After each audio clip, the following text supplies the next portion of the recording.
हमारे पास कुछ यहाँ पे साइकोलॉजी के कुछ क्वेश्चन हैं। एमसीक्यूज़ के बारे में बात करेंगे। जो आप क्वेश्चन आपको स्क्रीन पे दिखाई दे रहा है, क्वेश्चन नंबर 122। संवेगात्मक विकास को प्रभावित करने वाले कारक हैं। संवेगात्मक विकास को प्रभावित करने वाले कारक हैं। ऑप्शन नंबर ए शारीरिक स्वास्थ्य, बी मानसिक योग्यता, सी थकान, या ऑप्शन नंबर डी ये सभी। तो जो इसका उत्तर होगा वो ये सभी। इसका उत्तर राइट क्या होगा? ये सभी इसका है वो उत्तर होगा ऑप्शन नंबर डी, आपको स्क्रीन पे दिखाई दे रहा है। इसके बाद हम आगे बढ़ते हैं। क्वेश्चन नंबर 123 व्यक्तित्व मापन की मनोविश्लेषण विधि किसकी देन है? व्यक्तित्व मापन की मनोविश्लेषण किसकी देन है? मनोविश्लेषण विधि किसकी देन है? Option number A Simon, option B Thurstone, option C Freud, option D Frank. तो जिसका जो उत्तर है ऑप्शन सी फ्रायड। फ्रायड है वो मनोविश्लेषण विधि के प्रवर्तक हैं। व्यक्तित्व मापन से संबंधित ये विधि है मनोविश्लेषण विधि। इसके बाद हम बात करते हैं क्वेश्चन नंबर 27। शिक्षा के क्षेत्र में किंडरगार्टन विधि का प्रतिपादन किसने किया? शिक्षा के क्षेत्र में किंडरगार्टन विधि का प्रतिपादन किसने किया? Dalton, Montessori, Froebel, Rousseau. Dalton, Montessori, Froebel, Rousseau. इसका जो उत्तर है फ्रोबेल ने किया। किंडरगार्टन विधि का जो प्रतिपादन है वो फ्रोबेल ने किया। इसके बाद बात करते हैं फील्ड ऑफ साइकोलॉजी के रचयिता कौन है? फील्ड ऑफ साइकोलॉजी के रचयिता कौन है? फील्ड ऑफ साइकोलॉजी के रचयिता वॉटसन है, मैकडूल है, गिलफोर्ड है या ब्रूनर है? जैसा को आपको स्क्रीन पे दिखाई दे रहा है, इसका उत्तर है गिलफोर्ड। गिलफोर्ड है वो फील्ड ऑफ साइकोलॉजी नामक पुस्तक के रचयिता हैं। इसके बाद बात करते हैं हम अगले क्वेश्चन की। अगला क्वेश्चन है जिस विधि से अध्यापक सक्रिय व बालक निष्क्रिय रहता है। अध्यापक तो सक्रिय रहेगा लेकिन बालक निष्क्रिय रहेगा। तो सबसे पहला जो ऑप्शन है अवलोकन, दूसरा ऑप्शन कहानी कथन, तीसरा ऑप्शन प्रश्नोत्तर विधि, चौथा ऑप्शन उपयुक्त सभी। तो जो इसका जो उत्तर है वो आपको स्क्रीन पे दिखाई दे रहा है कहानी कथन। कहानी कथन विधि में क्या होता है कि बालक है वो बिल्कुल निष्क्रिय रहता है, केवल सुनता है, और अध्यापक सक्रिय होकर कहानी सुनाता है। इसलिए इसका उत्तर हो जाएगा ऑप्शन नंबर बी। अगले क्वेश्चन में बढ़ते हैं। व्यक्तिगत भिन्नताओं के आधार पर पार्कहर्स्ट ने बालकों के लिए कौन सी शिक्षा पद्धति दी? क्वेश्चन क्या वापस पढ़ लेते एक बार। व्यक्तिगत भिन्नताओं के आधार पर पार्कहर्स्ट ने बालकों के लिए कौन सी शिक्षा पद्धति दी? क्वेश्चन ऐसा होगा Dalton plan, Winnetka plan, project method, play method, या फिर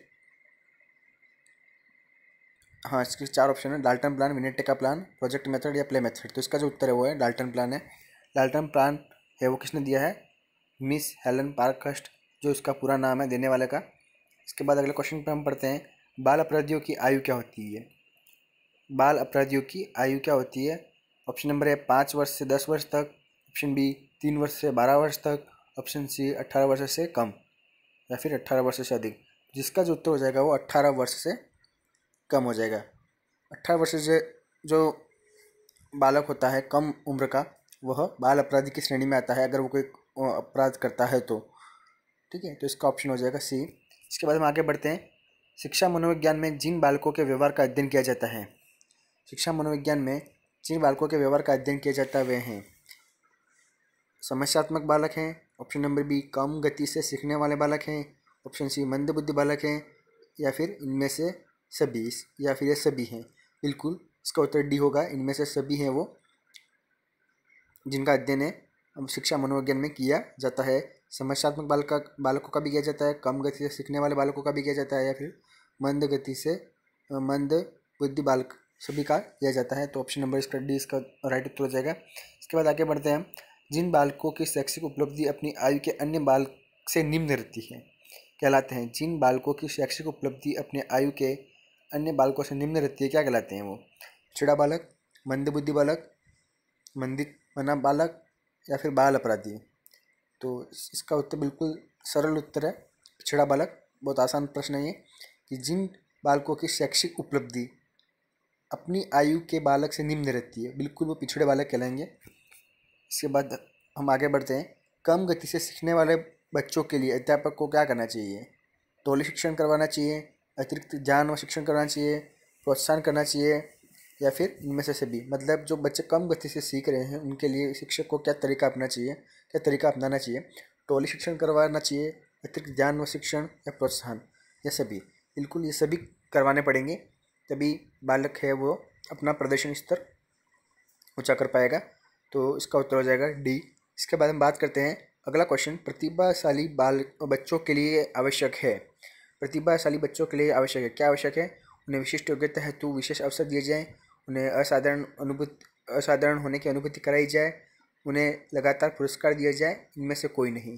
बिल्कुल प्रतिभाशाली जो बालक हैं उन्हें विशिष्ट योग्यता हेतु अवसर दिए जाने चाहिए, तभी वह अपनी प्रतिभा का प्रदर्शन कर पाएंगे। तो इसका उत्तर हो जाएगा ए। अगला क्वेश्चन है, प्रतिभाशाली बालक को नहीं पहचान सकते। सॉरी, क्वेश्चन गलत आ गया। इसके बाद अगला जो क्वेश्चन है, इनमें से कौन सा कृत्य बाल अपराध नहीं है? कौन सा कृत्य बाल अपराध की श्रेणी में नहीं आता है? नशा करना, कक्षा में नींद निकालना, कक्षा से भाग जाना, या झूठ बोलना। तो इसका जो उत्तर बिल्कुल सरल है, कक्षा में नींद निकालना किसी प्रकार की बाल अपराध की श्रेणी में नहीं आएगा। तो इसका जो उत्तर हो जाएगा ऑप्शन नंबर बी। नशा करना, कक्षा से भाग जाना और झूठ बोलना सभी बाल अपराध की श्रेणी में आएंगे, केवल ऑप्शन नंबर बी को छोड़ के। अगले क्वेश्चन की तरफ हम जाते हैं। निम्नलिखित में से कौन सी छात्र केंद्रित विधि नहीं है? छात्र केंद्रित विधि नहीं है, कौन सी नहीं है? व्याख्यान विधि, प्रयोजना विधि, समस्या समाधान विधि, या उपयुक्त सभी। बिल्कुल जो व्याख्यान विधि है बिल्कुल छात्र केंद्रित नहीं है, कि इसमें केवल टीचर आकर केवल व्याख्या करता है, तो इसमें छात्र को केंद्र नहीं माना जाता है, इसलिए ये छात्र केंद्रित विधि नहीं है। प्रयोजना विधि, समस्या समाधान विधि प्रयोजना विधि और समस्या समाधान विधि छात्र केंद्रित में आएंगे, क्योंकि इसमें छात्र है वो केंद्र के रूप में रहता है और अधिक से अधिक अधिगम को प्राप्त करता है। और यहाँ पे हमारी सीरीज़ है वो समाप्त होती है MCQ की। धन्यवाद।